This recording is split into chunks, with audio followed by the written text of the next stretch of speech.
Hello guys and welcome to a brand new video. Today I'm here with Classroom of the Elite Season 2 episode number 12 reaction.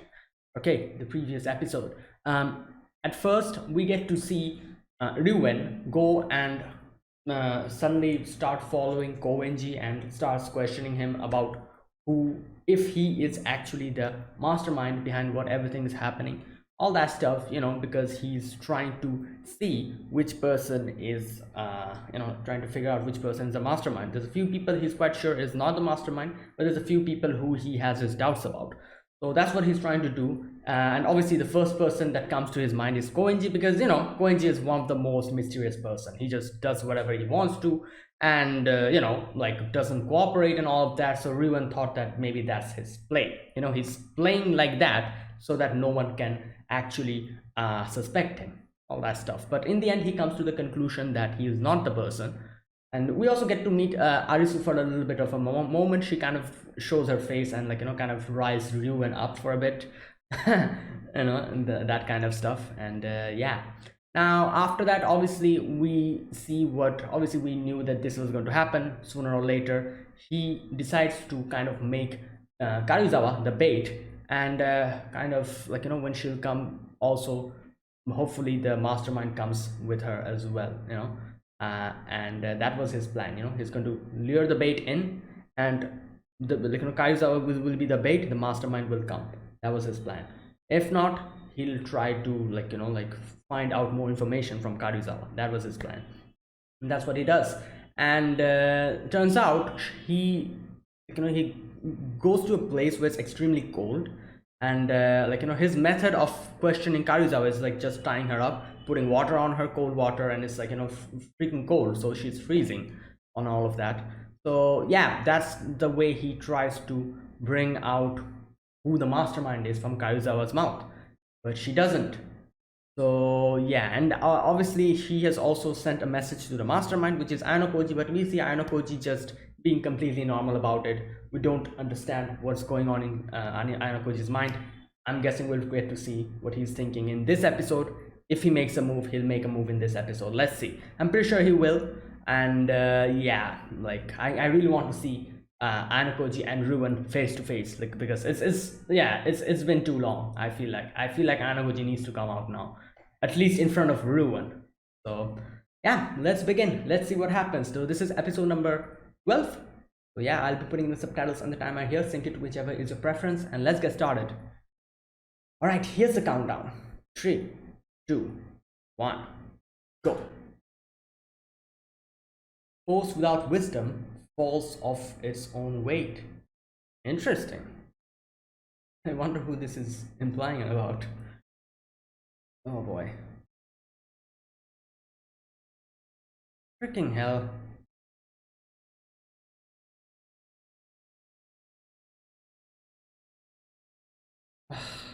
God damn.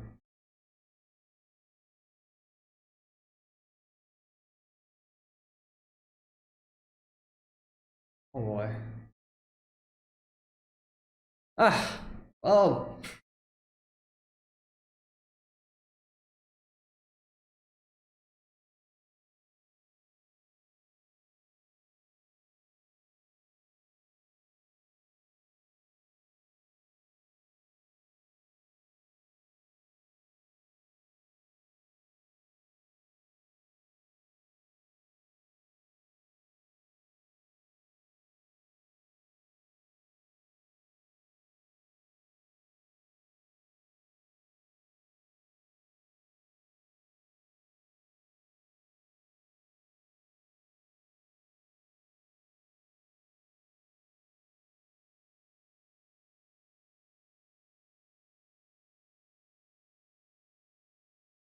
Oh boy, I don't know.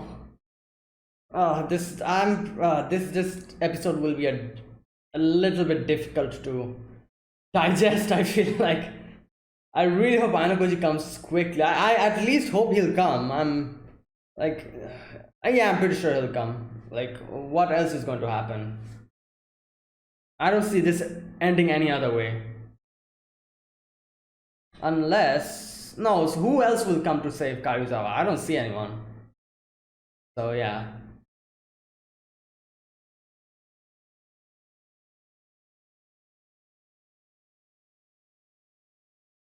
Ah, god damn. Well, ebook is ebook is not having fun. Them on the ship.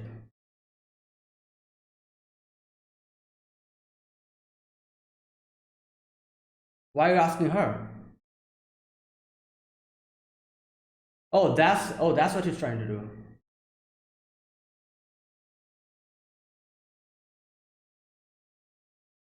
Which is true, I guess.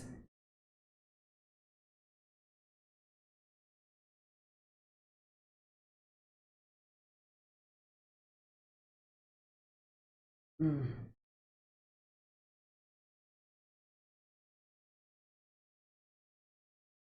Ah,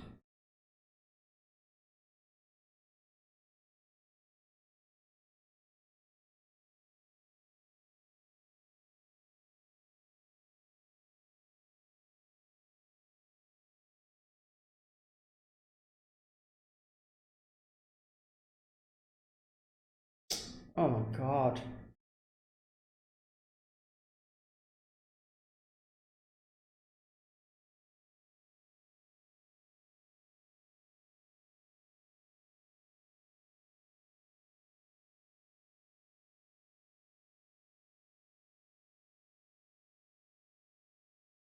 Oh boy. You know,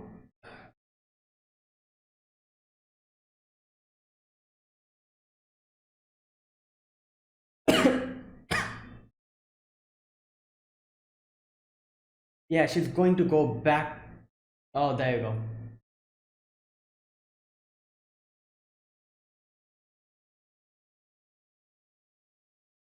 Oh god.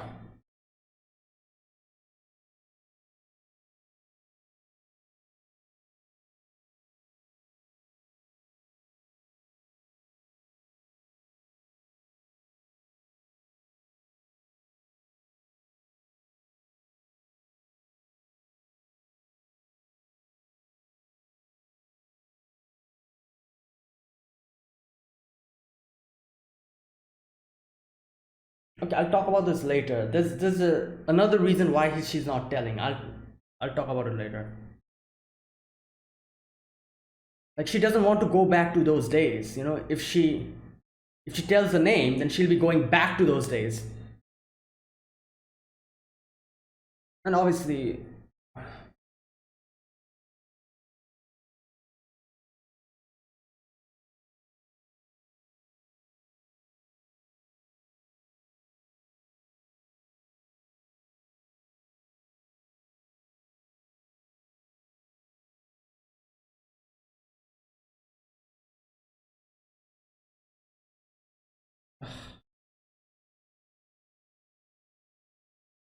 I hope he will. I'm pretty sure he will. Let's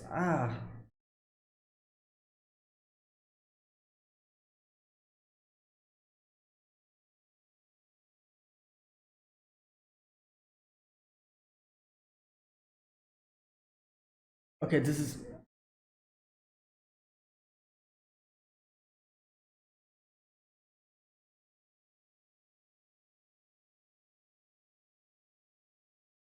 I think he got the message now. So the time is a little bit.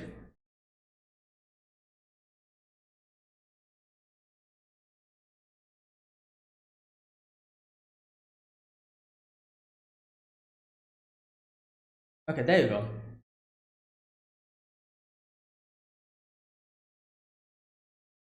Wait, wait. Why is he here? What?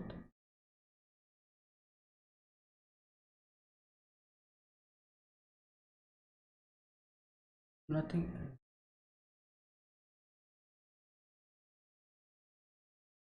What?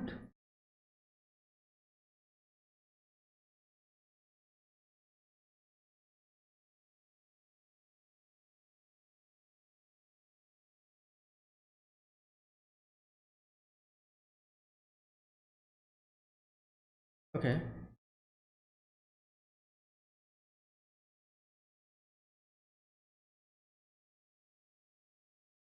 assistance.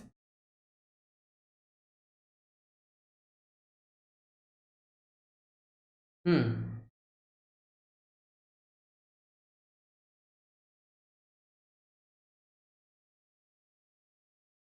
Okay, so then why is he here?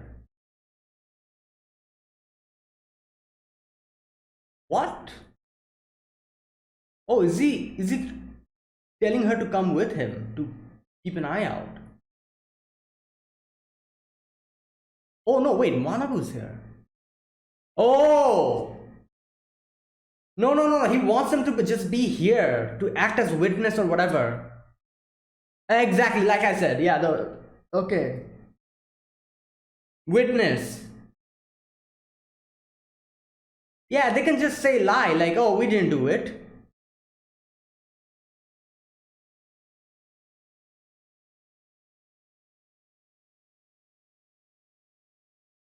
Okay, okay.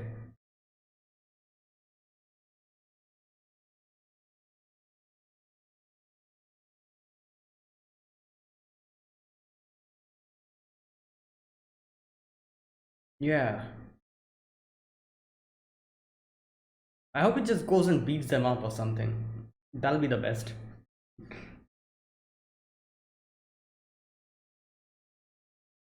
Yeah, I wonder, is he going to use his brain or is he. Oh, Albert is here. Hello.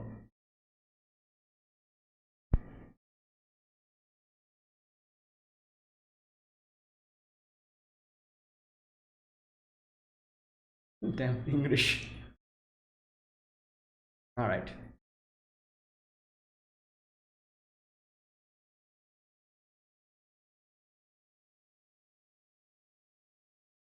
Alright, Anako is going to come in anytime.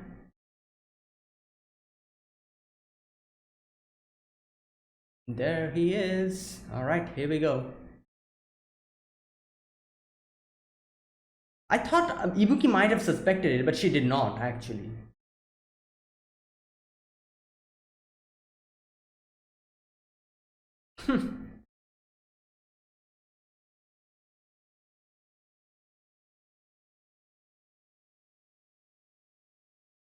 Yeah.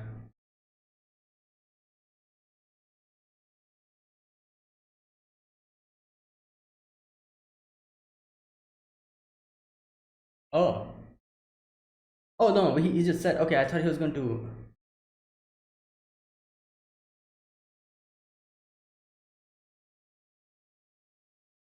You fool.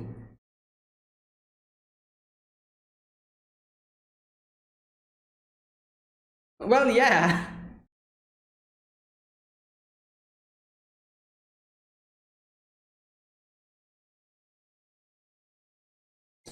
God damn.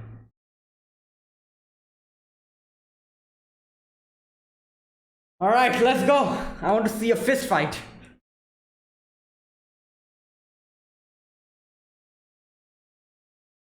Okay.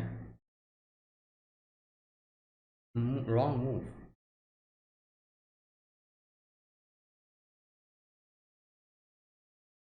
What? Lion's Den. Do you know who wandered in a lion's den? Oh! Yeah, and I'm just going to leave, like after getting her. You won't be able to stop me. Oh, Albert is here. All right, let's go. Oh, okay, come on. Come on. Oh! Oh my god. Or is that so? Okay, let's see. Oh, okay. Oh my god, he's going to eat each and every one of his words. I just can't wait to see that. Anaskoy is going to spoon feed you all the words that you're speaking here.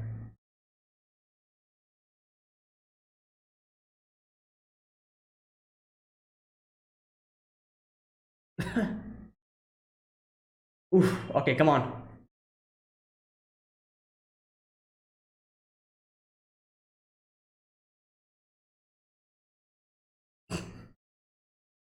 Only four people.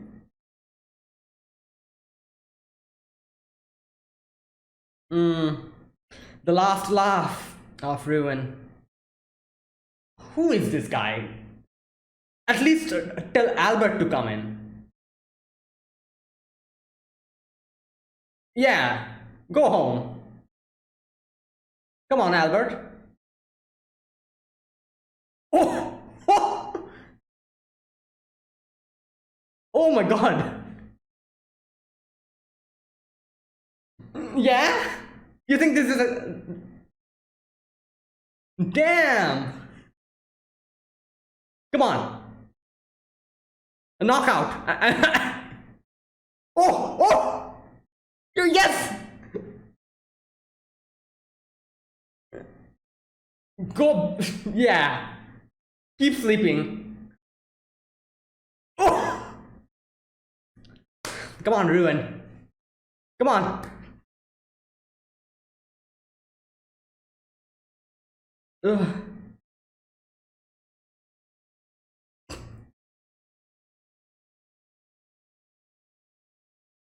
Yeah, he's the strongest. Wait, what?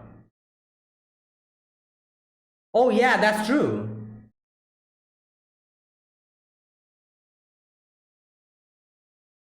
But you're dancing in the palm of my hand.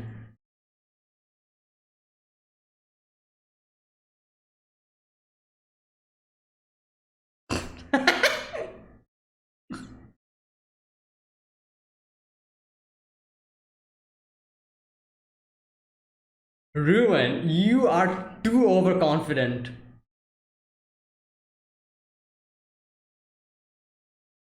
Oh my god. Damn, she is fast! God damn! Oh, okay. Well, the anime chop, which makes everyone unconscious.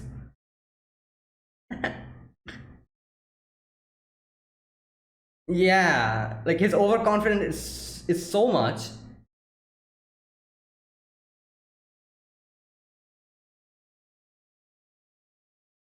Okay. Okay. Oh! Yeah, what were you saying? Ruin? Come on.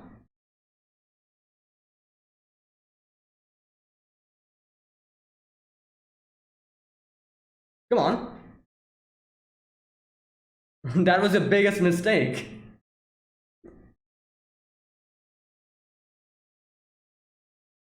I really hope Anagoji, like, I'm pretty sure this is gonna humble him.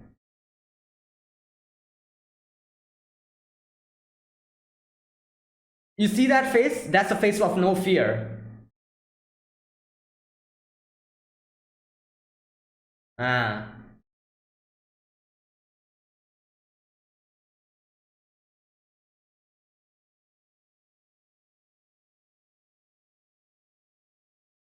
Okay. Alright.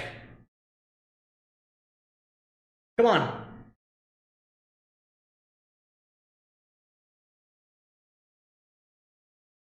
Oh.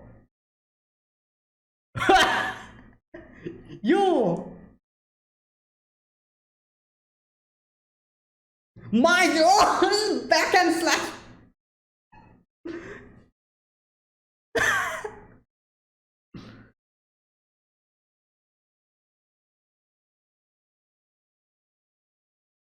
Well, yeah.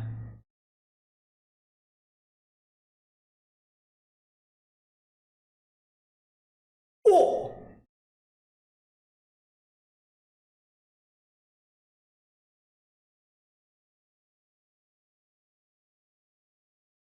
Don't feel fear. Oh, really? That's your biggest mistake. I feel like.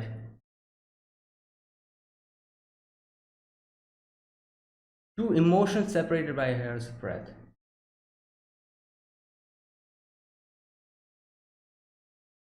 One powder.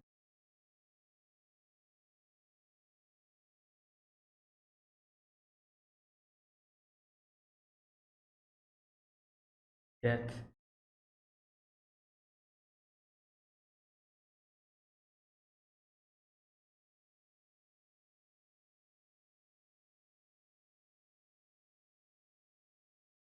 Oh yeah, yeah. Okay.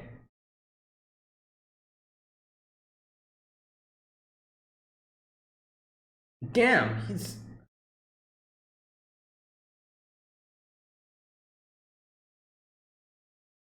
he's still defending, even with one of his hands bent down.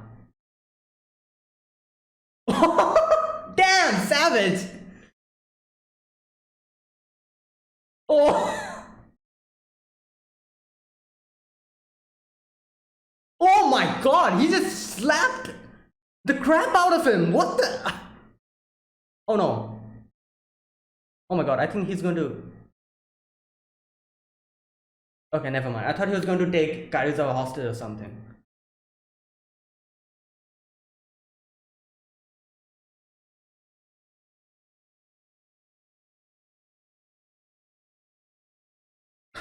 Yeah. Oh my, yo, Anako's counters are crazy. He counters so fast. Oh my, oh, yo, oh,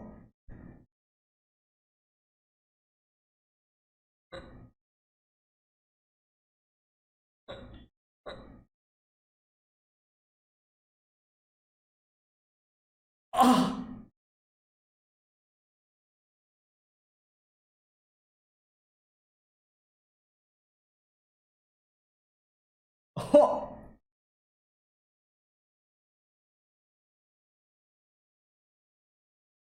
Well, the human body.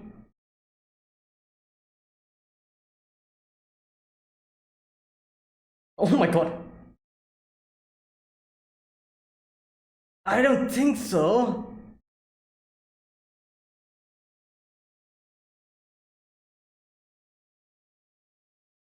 Yo,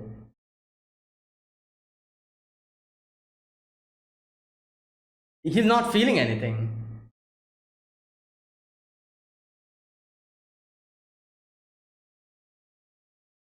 I don't think he's feeling anything. His face is just completely just.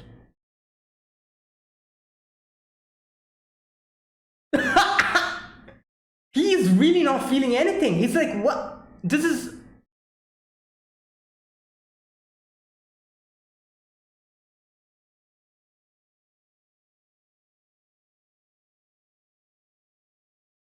Yo.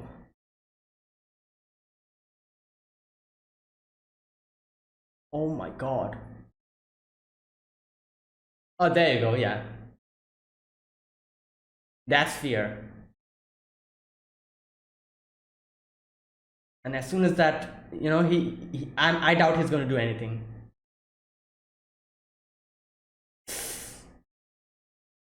Yeah.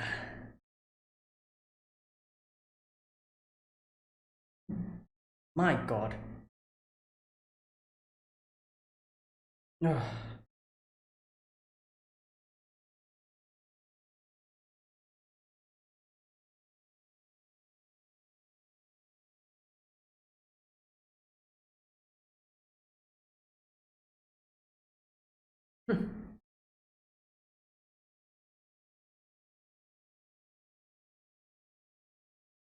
Yeah.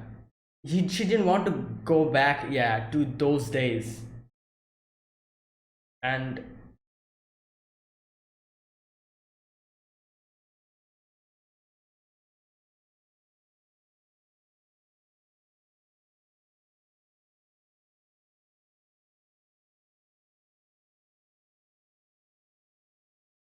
yeah. Like, she was able to stand up for herself.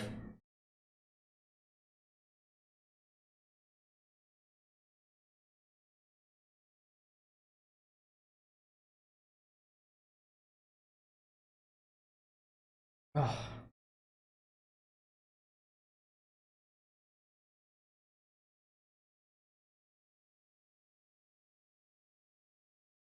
oh boy. So yeah, there you go. Like, this is the thing with Ruin. Like, what he was saying was correct. He could probably just continue. today, if even if today he was unsuccessful, next day, the next day, and he'll keep doing like this. And that was the thing that made Ruin the strongest. As soon as the fear hit him, he became the weakest. Currently, in front of Anokoji, as soon as he felt that fear, like that was the thing. That was this thing that we needed to make Ruin experience fear. Otherwise, he really would have done that. He really would have kept trying to harass them over and over and over again. So now that he has gotten a dose of fear, I'm pretty sure he hopefully won't do anything. And obviously, I guess for backup plan, like for like a, what do you call it, like as a backup plan, Ayano also brought Manabu and Chawashira Sensei here in case they try to weasel out of this situation. They're outside, so they'll come in and probably do something, hopefully. I don't know what's going to happen, but probably they'll be punished or something. And they're going to see to that comes, like the punishment, they gets punished or something like that. And obviously Ayano is going to help them out in in return of that, that's it. He'll help Horikita go into the student council, and I'm guessing for Chawashira Sensei, he probably told something like, I'm going to help you out to reach class A. Probably these two, that's why Manabu and Chawashira Sensei are not neutral in this case. You could say they are in Ayano-Koji's team at this situation, at least. They'll at least try to do something about Ruin and his crew.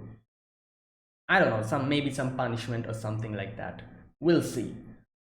So I feel like I feel like everything is okay now. Like Ruin probably won't be able to do anything now. Like I said, he got his he got to experience fear. Not only that, Manabu and Chawashira Sensei are outside, and they could also probably make sure the situation doesn't escalate further. So yeah, hopefully everything will be fine. But now obviously Ruin knows the mastermind's identity, and I'm interested to see how from here onwards what's going to happen to Ruin, because like I said, Ruin is an interesting character. I feel like he's a really good character, but unfortunately his overconfidence is a bit too much. And I feel like now that he was able to get get a dose of that same thing, he was able to get, what can I say, he was able to feel fear.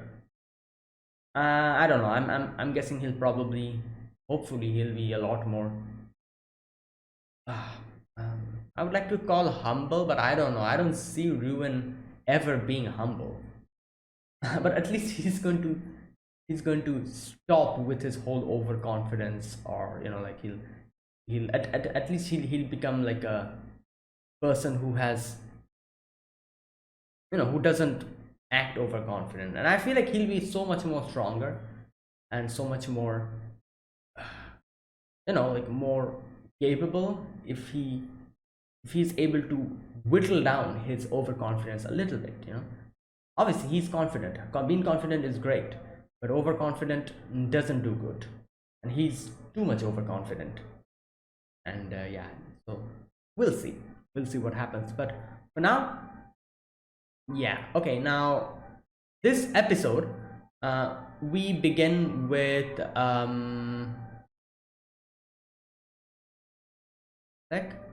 okay, this episode we begin with the whole goddamn, not interrogation but torture, obviously. That whole scene of Ruin asking Karuizawa that, oh, give me the name, otherwise this is going to continue. And he's trying to kind of make Karuizawa give up.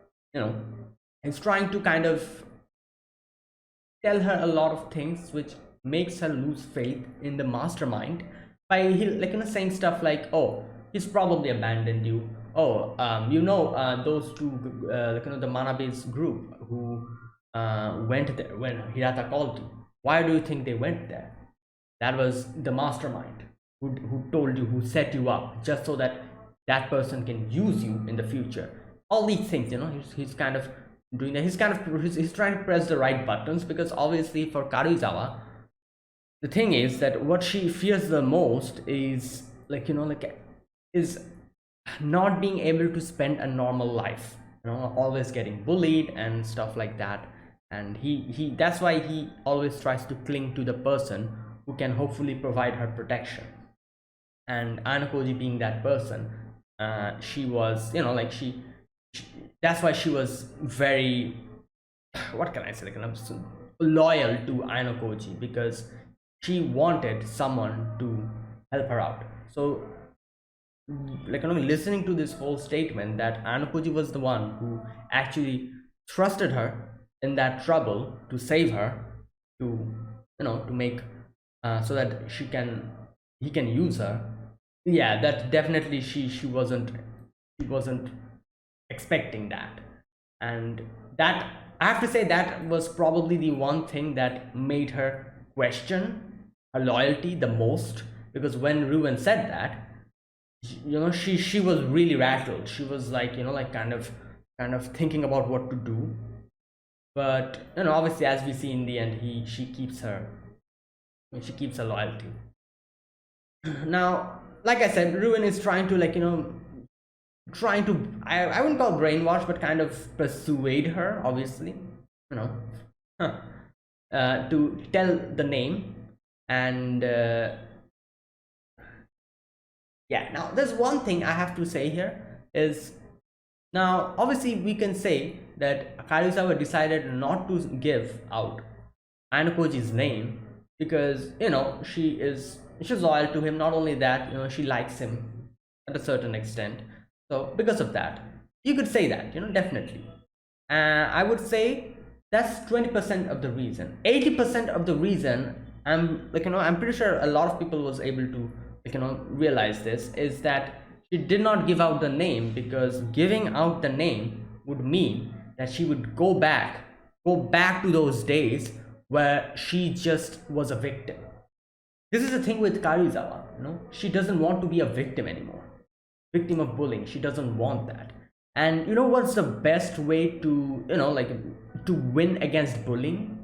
To fight back, you could say, in a way. Because I've seen, this is the thing about bullying. I feel like there's differences, there's different way. Like, you have to actually see who the person is who's bullying you, and kind of adapt, and act accordingly, and what you think is the best at the situation. Like, this is the thing, there's a lot of people who actually bully others because they just want to get a reaction out of you, reaction of pain, fear, that. And I don't know, that probably gives them like a euphoric feeling of, oh, I'm so much better than you. Like, those people are the most pathetic ones, because they look at, they have their own insecurities, something they have their own insecurities, their own things that they're troubled with. And to kind of what do you call it, like, to kind of that word, what's that word, cover that up, they bully people who are weaker than them. And just relieves their stress for that. Their own insecurity is the reason for them bullying them. So that's why for them, they try to bully people who are weaker than them. And whenever the person gives some kind of a reaction, of pain, fear, they feel that very nice. They feel like, oh, that's get a good feeling out of it, that get a good kick out of it. So that's one type of people who are who kind of bullies others. And for them, I feel like the best thing to do is to just stand up, stand up for yourself, and not give them the reaction that they're expecting. So I feel like that's one way to deal with those type of people. But I feel like this type of way of standing up and protesting against it won't work with a certain few other individual people who have a different mentality. These type of people are full-on psychopaths, who doesn't care. If you try to stand up to them, they'll probably beat you more. There's also people like that. So that's the thing about bullying like this. I'm pretty sure there's a lot of people having a lot of ways to see a situation. And that's why different people who bully others, they have the different personality and the different way they kind of like, what can I say, like, the different reason why they're doing it, and what you need to do against them varies. So obviously what Karuizawa went through here, I'm pretty sure most of her life is people who were just bullying her just for the sake of it. Those type of bullying, just throwing away your notebook, kind of throwing water on your head, those type of people, petty bullying. For those, I feel like, what, like, like, if she actually stood up for herself and actually, I don't know, like, kind of, but I guess, like, it's good, like, and it's easy to say, I'm just saying here, like, I've not experienced that situation, so I can just say whatever the hell I want to. Obviously the person who's getting bullied, obviously they are themselves are like, getting stressed out at that and having a lot of other psychological trauma and all that, so it's definitely difficult for them to do it. So yeah, like, like, like, obviously I cannot just say that, oh, she could have just stood up for herself. That's, I cannot say that, like, it's not okay to say that, because I don't know what she was going through at that moment. But the solution that I'm trying to say here is, like, I feel like what she's trying to do here is to stand up for herself. If she actually gives up and tells the name of Ayano Koji here, that would be her losing to herself, I guess you could say it like this, because she wants to win against her older self, the older person who was always fearful, always, like, like, a victim of bullying, always scared, never stood up for herself. She wants to win against that person. To win against that person, that's why she decided not to give out Ayano Koji's name, because if she gives out Ayano Koji's name, she'll be going back to those days. That's what she never wants. She never wants to go back to those days, and to do that, she needs to change herself. So that's the thing, obviously Ruin here is, I wouldn't call this bullying, because he was actually torturing her. Like, this is not bullying. Like, bullying is something else. What Ruin was doing was, like, he had a goal of getting the mastermind's name out of her.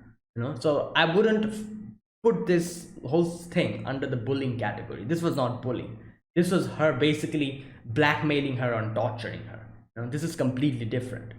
And yeah, but still, for this situation, she decided to stand up for herself, because she doesn't want to go back to those days, and giving out Ayano Koji's name would mean she is back to those days of just being scared all the time.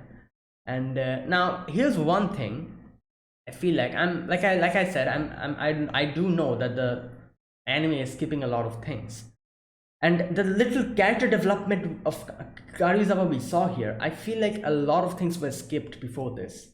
A lot of little portions, little character development situations that would have probably fleshed out Karuizawa's personality and her character in this situation, and the whole character development that she went through would have been so much more better and fleshed out if none of the light novel materials were skipped, I feel like. Because this is what basically happened. We just saw Karuizawa from which episode? From episode 3, I think Karuizawa started helping us out. This is episode number 12. So like 9 episodes, 9 or 8 episodes, and half of those episodes we didn't even see Karuizawa. So, seeing her drastic change like this, I feel like the what can I say, the impact would have been so much better if we actually got a little bit more character development, which I'm pretty sure the light novel had, and the anime just skipped it. I'm like 90% sure about it. So suddenly seeing her character development like this, like, we just have to imagine, like, what Karuizawa, how Karuizawa changed. Like, I'm just imagining that, yeah, obviously after spending time with Ayano Koji up till this time, she probably went through a lot of behavioral changes. She became more confident in herself, and so many things she probably went through, like a lot of more good things that she was able to get from Ayano Koji, and she was able to make herself so much more better. And like, her character was developing so much little by little, 90% of which was probably skipped. Correct me if I'm wrong. This is just what I think, because like I said, we barely even saw Karuizawa here. She was there, obviously in every episode. She was there for how much, like for 5 minutes or something like that. And I don't think that's like, I don't think that's enough for the character development that she suddenly got in this episode. So yeah, like, it's pretty obvious that Karuizawa's whole little by little gradually changing and becoming the person that she is now was, like, most of it was skipped, and that's such a shame, I feel like. It would have been so much better if they actually did not skip those parts, like, and adapted it properly, so that this episode we would be able to be get more, the character development would have been have a lot more impact. But I don't know, this is just my guess. I'm pretty sure that they skipped most of the Karizawa's character development parts, and that's unfortunate, really unfortunate, because this was really good. This episode, the way we see Kaizawa's kind of hold her ground still, even after getting through so much. Like we know, like she's been a victim of bullying. She probably got beaten up, like water has been dropped on her, a lot of other things she had to probably go through previously, and she's going through the same situation here as well. But here she decided not to give out Ayanokoji's name. This shows how much she has developed. If this was her back then, she would have probably given out her name, Ayanokoji's name. And who knows, maybe she would have probably clinged to Ryuen and say something like, oh, you protect me. Like, that was her, if you remember, any person who's able to give her the protection, she would just cling to that person. But that's just that's no way. She's just running away from her problems. She's not that person anymore. She's become this person who is now holding her ground, and she knows that, yeah, I'm not going to give out Ayanokoji's name. If I give it out, I'll be back to those days, and she doesn't want that. So yeah, it would have been so good, I feel like, that if the adaptation was proper. They did not skip parts, but nothing we can do about it. It's such a shame. Like, this is the thing, like, so many animes adapt manga so beautifully and so amazingly that it's just such a great joy to kind of watch those shows. And knowing that a show is this good, the story is this good, and not getting the proper adaptation is a little bit, really, it's such a shame. Because yeah, I feel like this would have been such a great adaptation. If this was adapted properly, I feel like this would have been really good. Because without even with skipping, this is so good, so I just can't imagine how much better this could have been if this was they did not skip parts. But either way, I'm most of the time light novel adaptations skip parts and stuff. But I feel like this anime is probably kind of, I don't know, like, skipping a lot of things. But the story itself is so good that we're not kind of getting, we're actually not feeling it. Like, that's the thing. But anyways, like, yeah, I'm just going to imagine all the character development Karizawa went through after Ayanokoji started helping her out. Yeah, she definitely, her character developed so much, and I'm just going to imagine that, like, because this episode really shows the result of that, and it's beautiful. That result is beautiful. Okay, now after that, everyone tries so much to just bring out her what do you call it, you know the name, and she doesn't do it. She says, like, if I say the name, I'll be going back to those days. And in her head, she's thinking, like, up until now, like, all those scenes of all the times of having, having spent a good time with Ayanokoji. And she also says, like, this is the best time. This was the best time of my life. I had so much fun with Ayanokoji, spending time with him. And and then in the end, she says, goodbye, my fake self. I think that's what she says. Yeah, farewell, my fake self. My fake self, which obviously shows that, yeah, she is not going to go back to that fake self. Like, she's saying goodbye to her fake self. Obviously, she doesn't, at this point, she doesn't expect Ayanokoji to come and save her, but she's going to be true to herself, and she's not going to give out Ayanokoji's name. So there you go. She says goodbye to her fake self, that person who just used to, cling to whoever is the stronger, who used to ask for protection, always used to be, cowardly, scared. She's not here anymore. That was her fake self, and that person she bids goodbye to her. So there you go. That was the first part, and then we get to see Ayanokoji just telling her friends, I didn't have enough sleep. I'll just go back home and catch up on my sleep. You guys have fun. And he just leaves. Now, the next thing that he did was quite interesting, and I have to say, this guy, he has all his bases covered. You know, like he could have just went there and beaten up Ryuan. No, he did something else before that. He went to Chawashira Sensei, and he says that you know what's happening. Kariza's probably getting, like, you know, beaten up or tortured. So if, like, you know, that keeps continuing, he'll probably leave school, and if that happens, your wish of going to the class A, you could kiss that goodbye, because she's kind of like the most influential, one of the most influential person in this class, and if she leaves, yeah, that'll be bad. So if you want to go to class A, you'd better help me out. And Chawashira Sensei is like, what the hell are you saying? Like, you know, we teachers are not allowed to interfere in students' situation, and I'm not going to be doing that. And Anako just says here that, yeah, you don't have to do anything. You just stay out of it. I'll take care. You just be there. You know, that was basically what he told her. And he says, like, I'm going to, like, you know, I'm going to fix this situation. Just come and look over it. And he also has contacted Manabu as well, and Manabu is also there. And Chawashira Sensei at first thinks like, okay, what are you doing? What are you going to involve the former president here in this situation? And he's like, no, I'm not going to involve anyone here. He is here for the aftermath.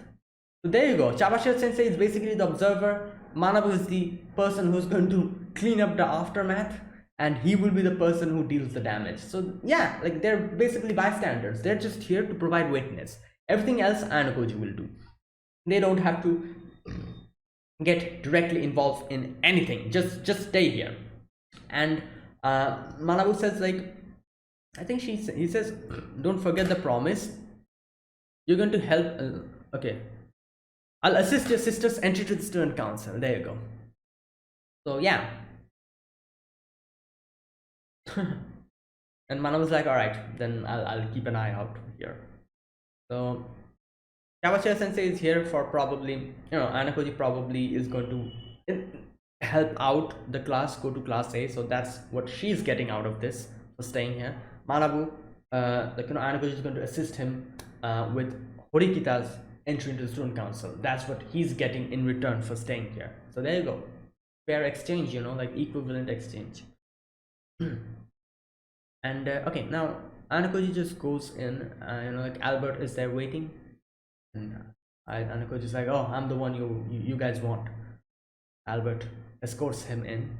Now, obviously, Karizawa is there, and, like, you know, she like, you know, he's still, you know, just torturing her and everything. And Anakoji comes in, and Anakoji is like, oh, you know, thanks for waiting. And, like, I'm sorry I took so long. And now, obviously, everyone's surprised. Ibuku is like, you're a sheep. What is a sheep doing here? While the other guy, I don't know his name, and I don't, like, you know, yeah, like, I don't remember anyways, and I can't be bothered to check it out.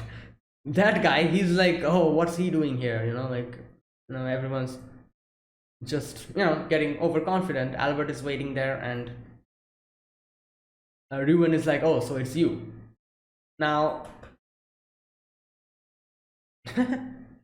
and so funny, Ryuan is like, oh, like, you know, if you were intelligent enough, you would have probably, you should have probably just cut off Karizawa, you know, like, just betray her. Not betray, but abandon her. That would have been the better thing you could have done.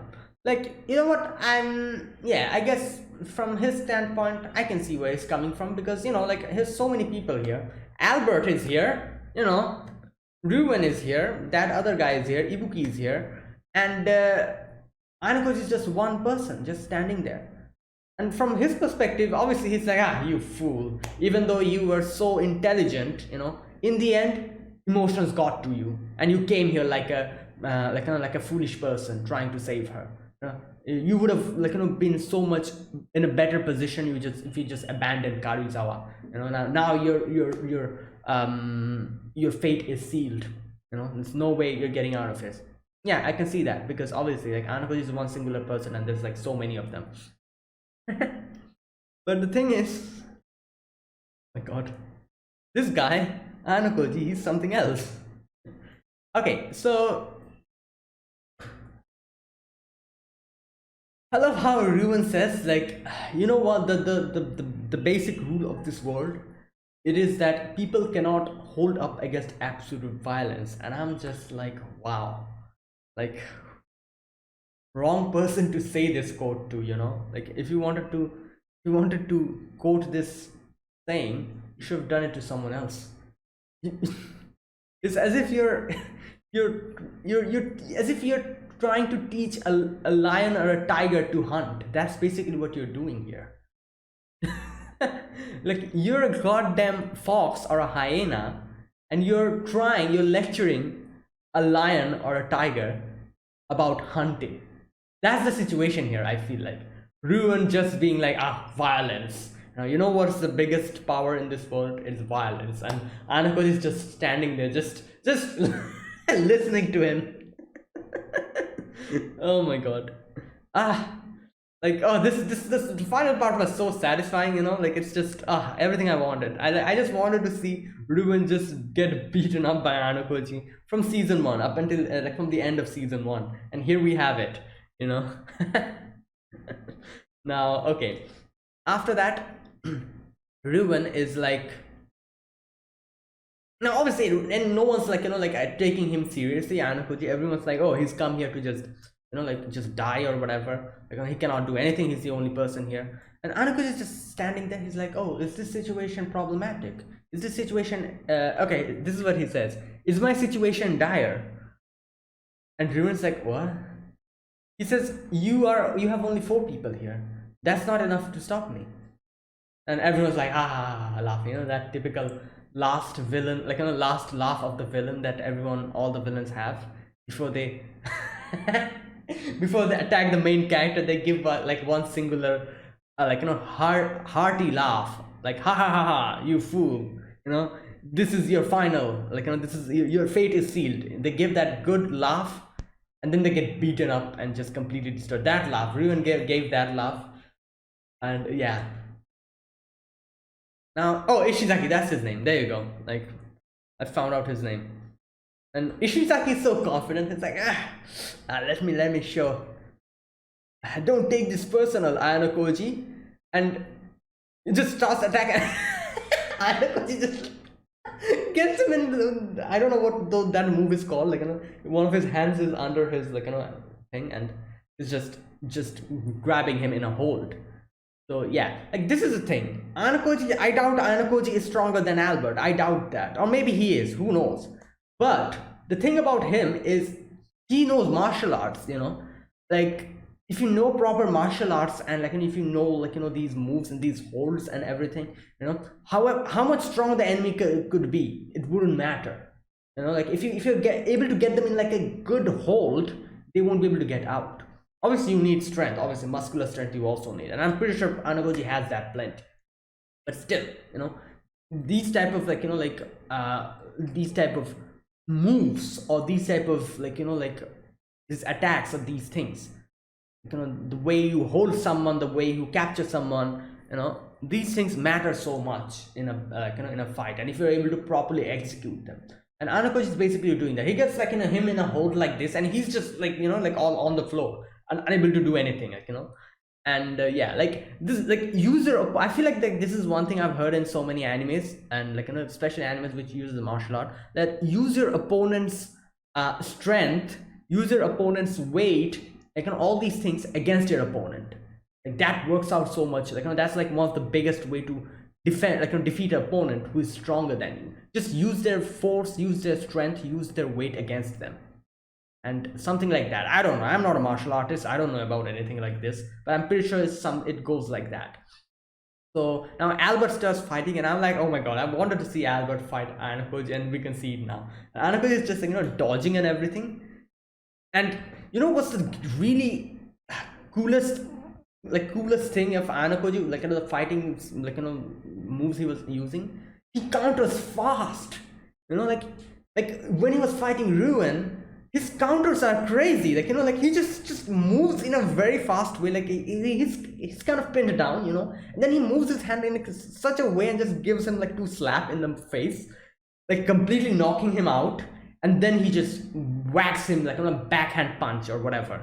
Like his counters are crazy, and I like this is the part I loved about like this whole battle. I loved seeing him counter the enemy.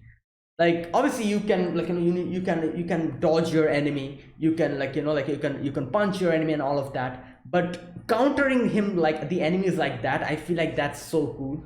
And I don't see many anime do that, like basically like fighting is just like like you just punch, someone defends themselves and they kind of give another punch like that. Countering, like by counter I'm trying to mean that like you're in a, like for example your enemy is holding you in a way, like both of your hands are you are unable to move it, from that way, from that position, you somehow are able to get out of it and just counter, like that type of counter. I'm trying to say, these like these like moves were so crazy. I just loved it here, like especially the battle with Ruin, where he just counters one after the other, because Ruin, most of the time Ruin was kind of holding him, either like strangling him or holding his hand, or kind of like like keeping him in a hold. And Anakoji just counters him like this, like two like two I don't know, whatever, like palm or thing in his chin, and he kind of gets rattled, and then like a backhand punch and stuff like this. That was impressive. I just loved this. And yeah, Albert is down, Ishizaki is down, and Ruin is still talking to Anakoji, And what Ruben says here, like I can see what he's trying to say. He's like, why are you always in the shadows? You have this amount of power, you have this amount of intelligence. Why are you in the shadows? Come out. Why are you not coming out? Be like me. Why are you not like me? Why are you not trying to take advantage of these? And this style, because obviously Ruben, the way he rules over his whole class is like that. He knows he's the strongest. That's why he just like just no bars hold. He just goes crazy, and beating up his own classmates, beating up other classes, all of that. He's a typical delinquent. That basically that type of an attitude, and like that's why for him it's definitely so much surprising, where he's like, why are you hiding your power? Why are you hiding your capabilities? Even though you're this strong, why are you always in the shadows? And he talks about his own thing, where for him this is all a game, because in the previous episode he talks about how this is a game. He just like people who are strong, they love to kind of test things out, according to him, like just test stuff out, taste their own like capabilities on all of that. And he also likes doing that, and that's why he does stuff like this. So for him this is just a game. He doesn't want to go to class A. I doubt that. I doubt he wants to go to class A. He just wants to make trouble, and that's just it. That's basically him, and he just wants to show off his own power. So for him, understanding Anakoji is like an alien to him. He's like, who is this person? He has so much power, he has so much intelligence. Why is he not using it like I am using it? He's baffled. This is like such a foreign concept to him. And he asks him, and he also is like talking about how the talk about fear comes later on, not now.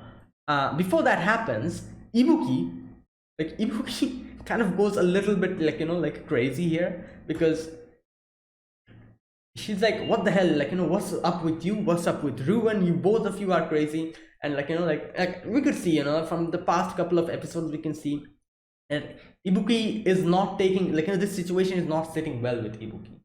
And I feel like this whole situation, seeing Anakoji like this and Ruben just talking to him like this, probably pushed her beyond the safe zone, and she kind of went a little bit berserk here, and she just lashed out and tried to attack Anakoji.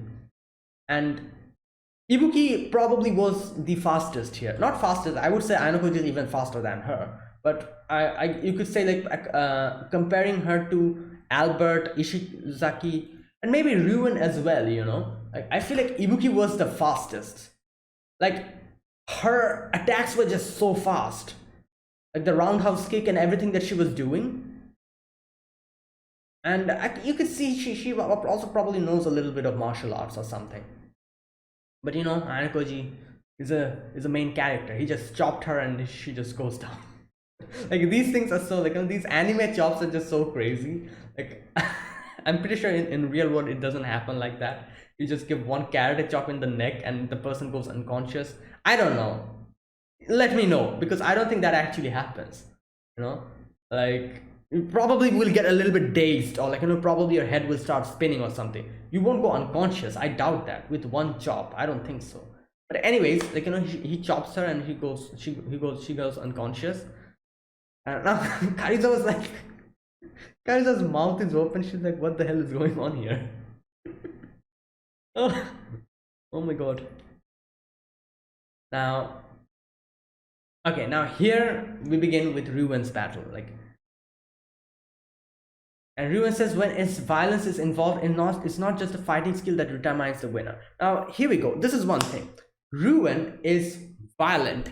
Ayanokoji is like, uses martial arts. So the thing about these two situations is Ruin, he's like that type of person who just uses, it's kind of like a person who goes and gets into street fights and stuff. That type of person, like, just like no rules, no regulations, no bars hold, just brawling, just going in and just bashing the hell out of your opponent, whatever the hell you have, like, beside you. Let it be like a steel pipe, a brick, or whatever. Just grab it and bash your opponent. That's Ruin. She's that type of a person. He's that type of person. That's what he says. Like, what I'm doing here is violence. I'm not fighting you. And when violence is involved, fighting skill doesn't determine the winner.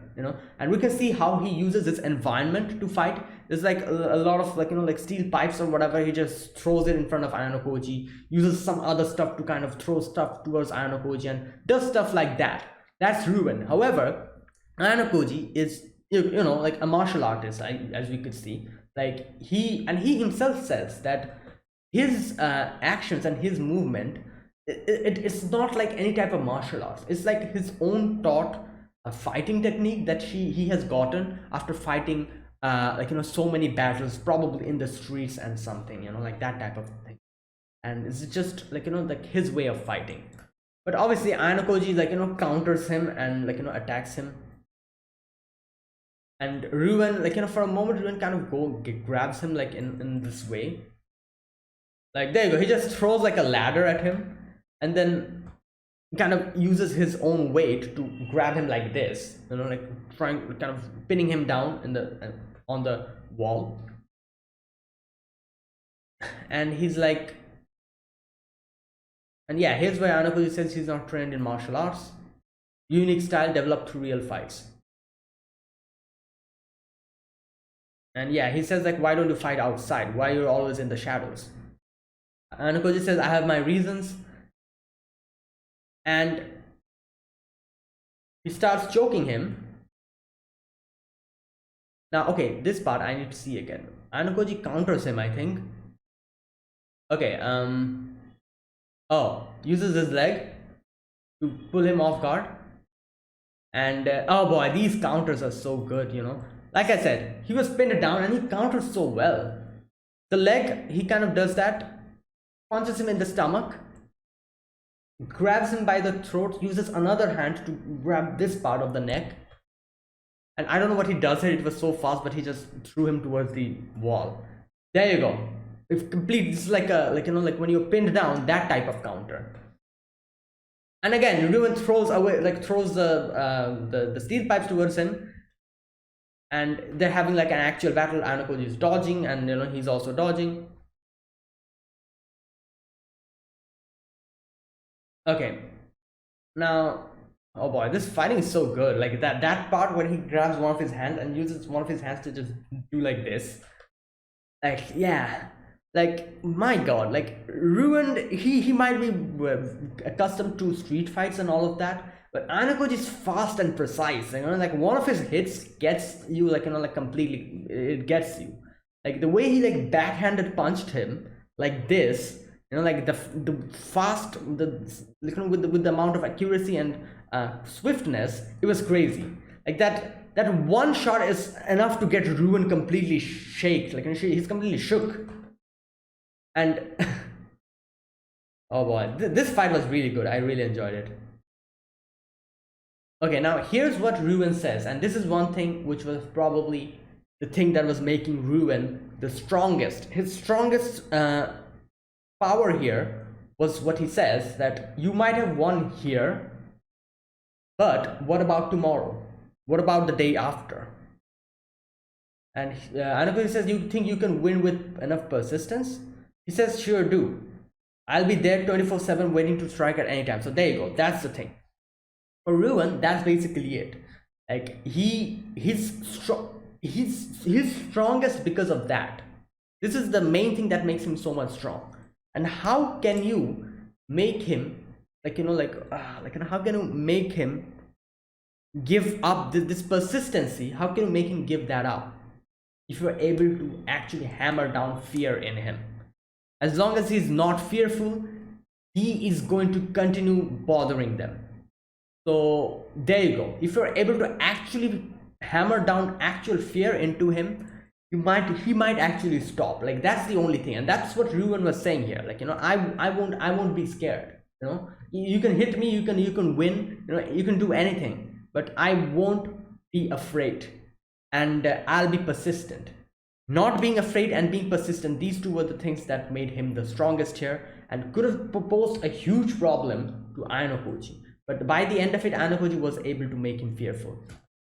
Again, the battles start, you know, and here Ayano-Koji says, you aren't afraid to lose? Question mark. Okay, he says, I don't feel fear. I've never felt it once in my life.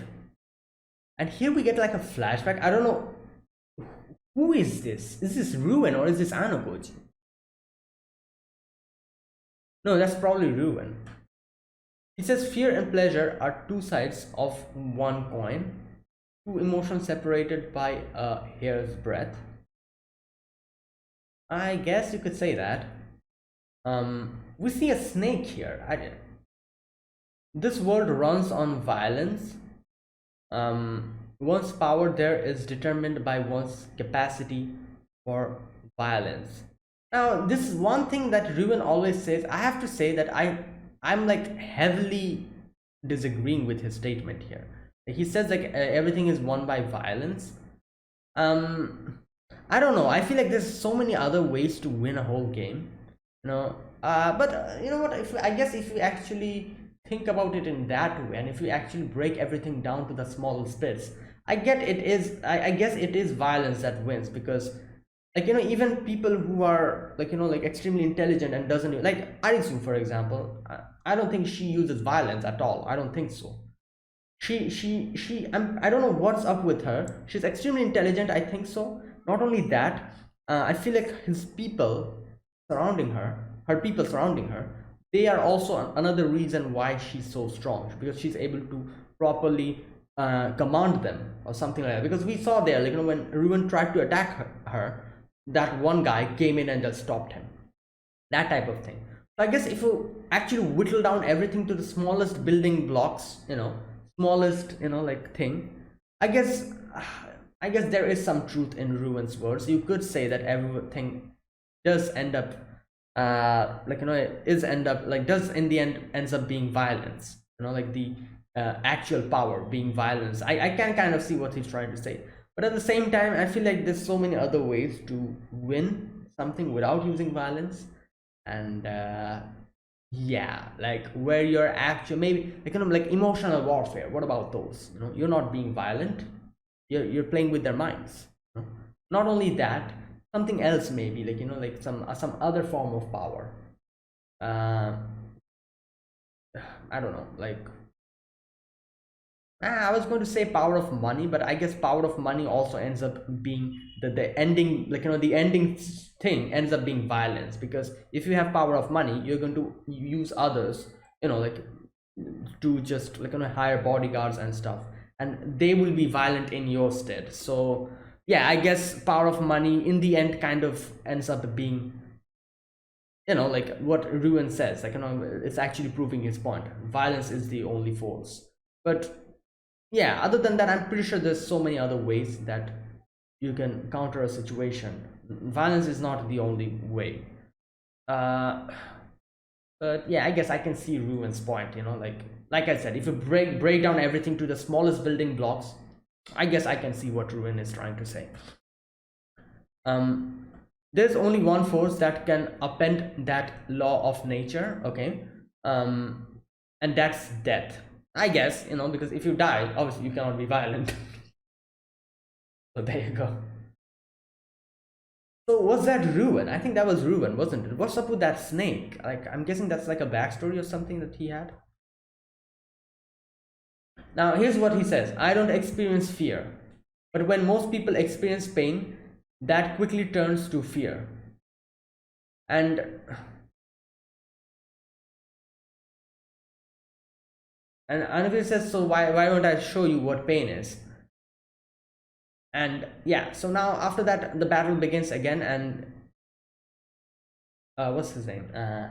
Ruin starts kicking him, and even if one of his hands is just like, you know, like pinned down, Anubis just stops the punches with one hand.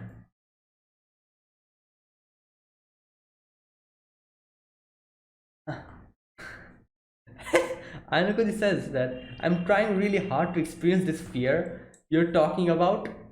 My god, his the way he says that. But I'm afraid I don't feel anything. And Ruin, this is the first time we actually see Ruin being actually surprised. He's like, what?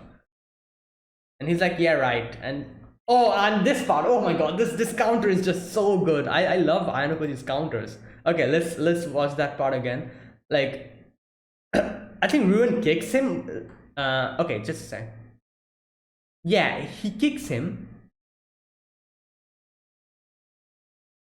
I don't know what the hell Ayanokoji does here, but he somehow is able to get him out of that hold. He uses both of his hands, like, you know, one hand. I'm pretty sure he probably hurt here, like, you know, like probably punched or him over here or in this part. Like, these are the sections which are extremely, you could say, like, you know, like lethal blow you can get. Like, if you attack someone like this using your palm, this part here, it can actually probably rattle someone. And I've heard that there's a thing called, like, I've seen that in Vinland Saga. What do you call it? Like a what's that called? Like a chin, a weak chin, or whatever you call it. The whole thing with Thorkel, where, like, you know, when Thorfinn hits Thorkel's this part, he goes completely unconscious. You know, that thing. Like, this is the, like, you know, like this part is very, you could say, like, you know, vulnerable or something. I'm pretty sure Anubis did something like that. Probably got him in his weak point here and here. And yeah, like, what Ruin is doing is, like, Ruin is just being violent on him. What Ayanokoji is doing is actually attacking his weak points, which is making him just completely just, you know, like, just shook. He's getting shook completely. And like, Ruin is kicking his stomach. Obviously his stomach is a weak point, but I'm pretty sure Ayanokoji has hard abs. I don't know, I'm just guessing. So instead of the stomach, Ayanokoji is hitting here, and sections where you're weak, like, you know, which is a weak spot. And it's crazy, you know, like, it's just so beautiful. And again, like, you know, like, it's like he's kind of dancing around the whole place and just moves like this, and again gets like, you know, Ruin in a backhand, like, in a punch. Ruin falls down, and here I thought, like, Ruin was probably going to get like, you know, like a Karuizawa hostage or something, but he doesn't do that, which I can respect, you know, obviously. One-on-one battle, you know, because he did say that I'm going to, like, you know, violence is using anything and everything. So I thought maybe he was going to, I don't know, take a Karuizawa hostage or something, but he doesn't do that, which I can respect. Now after that, he gets up, and okay, after that they're gonna have like a little conversation, and oh, like, you know, like, again he tries to attack Ayanokoji just stops like this and gives like a, like this or this here in his chin again.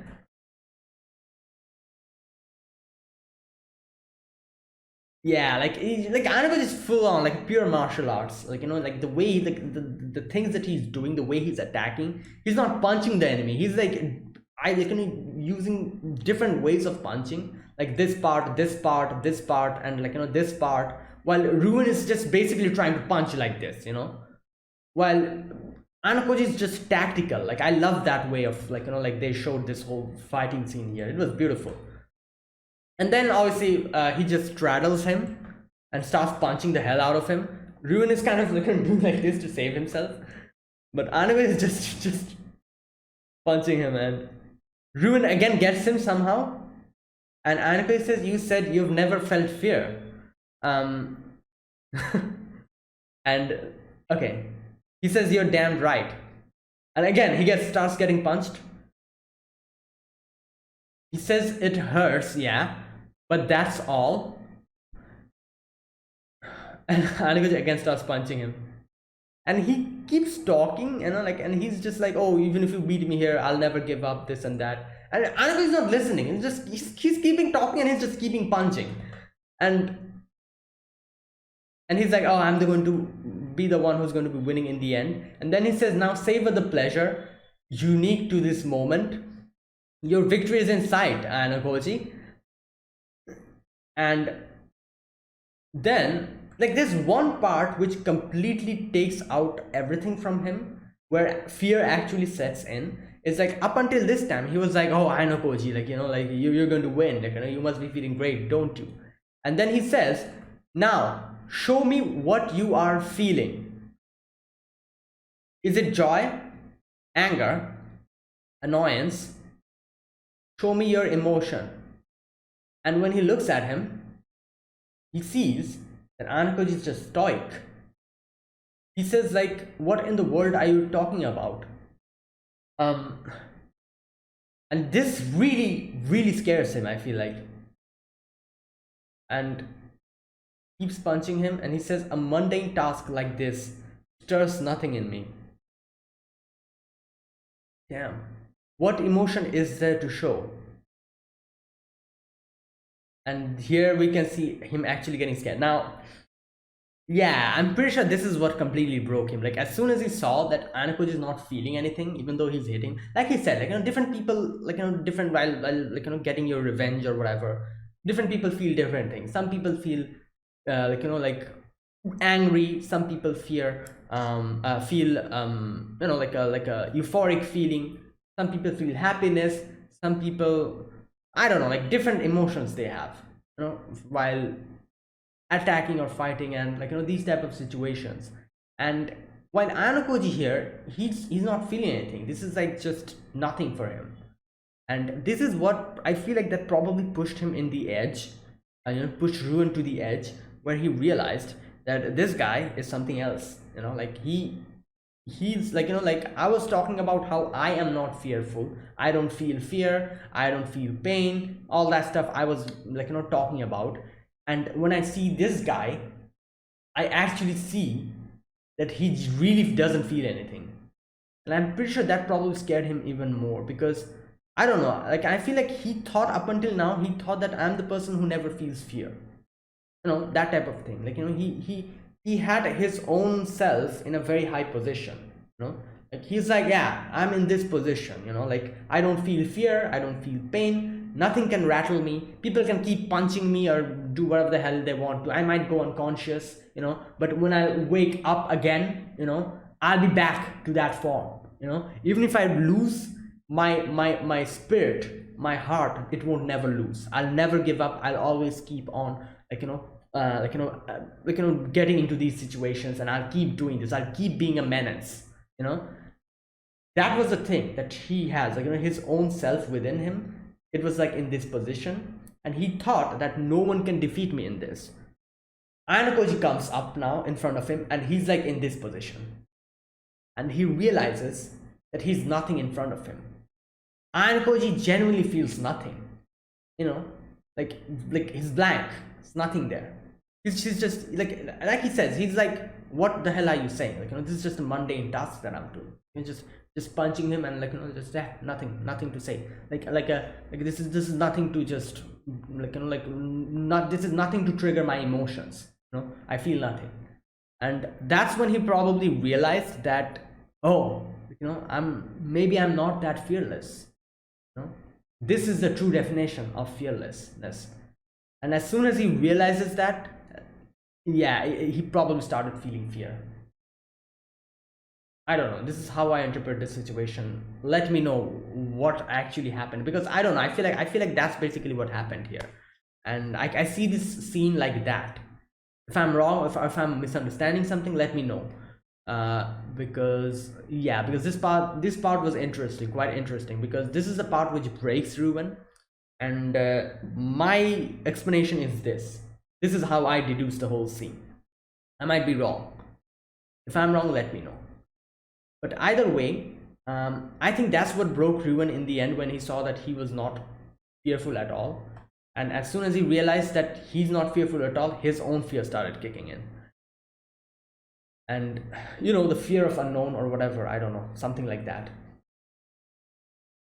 And Anakoji is like, oh, there you go, Ruben. And he's like, yeah, he finally felt fear. Now, this thing, like I said, his strongest asset, or his strongest power or whatever, was him not being fearful. If As long as he's not fearful, like he said, he could go unconscious now, he could lose, and anything could have happened, but he would just be come back again, jump back again, and bounce back and do the same thing in the future, unless and until someone kills him. Like he said, well, death is the only thing that surpasses fear, because after you're dead, yeah, you can't, not fear, sorry, violence, you can be you won't be able to do anything.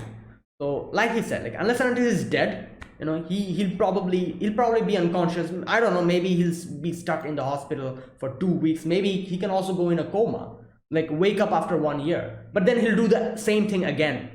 That was the strongest thing about Ruin, which Anakoji was able to completely hammer down as soon as he was able to feel fear.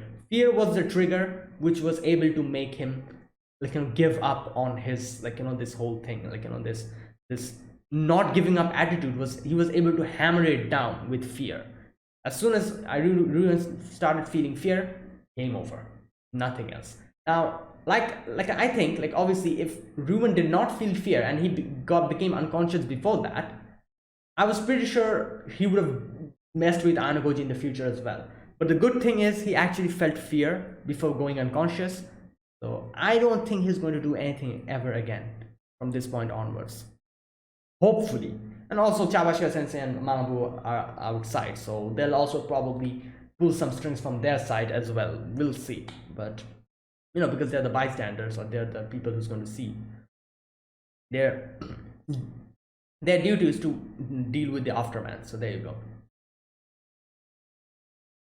Now, yeah, the Ruin is down, and obviously Anakoji goes to Kaizawa, kind of wraps the jacket around her, and Anakoji says, so do you feel disappointed in me? And she's like, yeah, obviously, you used me, and he says that, then why did you not tell Ruin? And she says, here she directly says that, I did not want to go back to those days. For myself, I did it. And then she starts crying, and here Anakoji says that, all right, and I promise you again that from this point onwards, whatever happens, if you just like today, if anything ever happens to you, I will come to save you without fail. And yeah, that's where it ends. Okay, and he says, in the end, he says, this will do. Yeah, and that's where the episode ends. So there you go. What an amazing episode. I'm fully content. This is what I wanted to see, and I got it. So there you go. So yeah, I have to say the highlight of this episode was definitely the fighting scenes. I enjoyed the heck out of the fighting scenes. I loved Anakoji just countering the enemy like that, and it was just so beautiful to watch. My God. But anyways, yeah, amazing episode. And yeah, this is episode 12, so one more episode left for this part of the season. So let's see what happens in the next episode. I want to see what Ruin does after this. I'm pretty sure he won't mess with Anakoji from this point onwards, hopefully. And he definitely got humbled here. and hopefully he changes, because like I said, I'm pretty sure he's a really great character. He's intelligent, he's smart, he's powerful and all that stuff. So he definitely, like he definitely has a, what can I say, like he's really capable. And the only thing that was kind of holding him back was definitely the overconfidence. And I'm guessing that definitely got hammered down by Hanakoichi. And yeah, we'll see in the future what happens. But either way, that was this episode. And yeah, one of the best episodes. Loved it. And yeah, now I'm, like I said, this is the penultimate episode. One more episode after this. Now let me know one thing. As far as I've heard, like this season is done by, I think, what is the name of the studio? Lerche or something like that. Let me check. I think that's like the name of the studio. Okay, here we go. Classroom of the Elite season 2, Lerche. Yeah. Now I don't know. I think season 3 is not going to be adapted by this studio, as far as I can see. I'm not quite sure, but if that's the case, like here's what could happen. Like the animations and everything, I was pretty content with this, like the Classroom of the Elite season 2, it was fine. And like I said, I know that they skipped a lot of things, which would have been better if they kind of adapted everything. Like, not obviously adapting everything is a pretty difficult job, I know that. But like minimal amount of things they could have just just just omitted and added like most of the things. But I'm pretty sure they actually omitted maximum, a lot of things, a lot of character development and stuff they probably omitted. So like, still, this season is really good. I really like it. Definitely better than season 1, I have to say. Like I really enjoyed this season. One more episode still left, but still. And let me know, is Lerche going to adapt the next season as well? I'm not quite sure, because I don't know where, but I've read that they are actually not going to be doing season 3. Correct me if I'm wrong. So this is what could happen. Like this is like a 50-50. If like a studio, I don't know which studio is going to get the next season adaptation. If it's Lerche, then I guess it's okay.